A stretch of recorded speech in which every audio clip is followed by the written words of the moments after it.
તો આણંદ જિલ્લામાં માવઠાના મારથી ખરીફ પાક નષ્ટ થઈ ગયો છે। ડાંગર, શાકભાજી સહિતના પાકમાં વ્યાપક નુકસાન થતા ખેડૂતોને માથે હાથ દઈને હવે રોવાનો વારો આવ્યો છે। જગતના તાતની 4 મહિનાની મહેનત ઉપર માવઠાએ પથારી ફેરવી નાખી છે। મજૂરી કરી ભૂંડો હાચવીએ, રોજા હાચવીએ અને આ કમોસમી વરસાદ 2 દિવસથી પડ્યો તે અમારી તમાકુને બહુ જ નુકસાન થયું। ડાંગર બગાડી ખાસું નુકસાન થયું। તમાકુ નીચાણવાળા ભાગમાં બેસી ગઈ। અમારે તો છોકરી જ પરણાવવાની હતી આ તમાકુ ઉપર, ત્યાં નિરાધાર અમે બની ગયા। નુકસાન તમાકુ વિશેનું બધું નુકસાન થયું।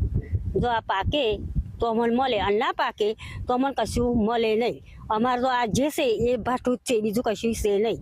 ભાઠા પર ખરસ કાઢીએ, ખાઈએ, ગમે તે કરીએ તો નુકસાન તો બધું બહુ થાય, પણ શું કરીએ, સરકારની કશી રાહત મળે ના મળે। અને આમાં અત્યારે કમોસમમાં આ તમાકુ બધી બેસી ગઈ છે, એમાં ખેડૂતો બહુ નિરાશ થયા છે।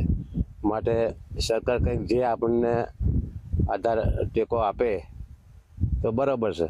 લગભગ અંદાજ 10 વીઘાનું નુકસાન છે। એની પાછળ અમારે આશા હતી કે અમારા દીકરા દીકરીઓના લગ્ન કરીશું, અને લગ્ન હતા કરવાનું, પણ એની ઉપર અમારે બધું પાણી ફેરવ્યું।